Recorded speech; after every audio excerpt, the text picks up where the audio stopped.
In global, kaya siya ang number one networking company right now. Kasi technically, nag-start ang in global 2005 September. Ito yung wala pang official launching. Ito naman yung taon na lahat ng halos networking companies nagsara. In short, ito yung pinaka-downfall ng networking industry. Na ang nangyari, habang nag-start ang in-global, since wala masyadong kalaban, nakabuelo. Hindi mabilis ang in-global. For the first 1 year, konti lang halos ang member, hindi nga umabot ng 100,000.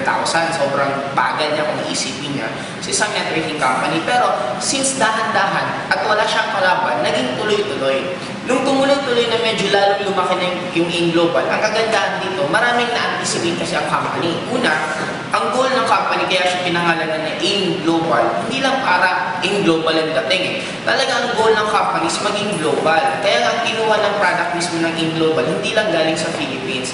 Hindi sa dinidegrade ko yung produkto ng Philippines. Kaya lang, magiging dilemma kasi pag ang product natin galing mismo sa Philippines, ang magiging dilemma nun, automatic, pag ibibenta mo, halimbawa, ibibenta mo sa first world country, yung Amerikano, ibibenta mo ng produkto, tatanungin ka saan galing, sasabihin ng Philippines, parang magiging dating, ano yun?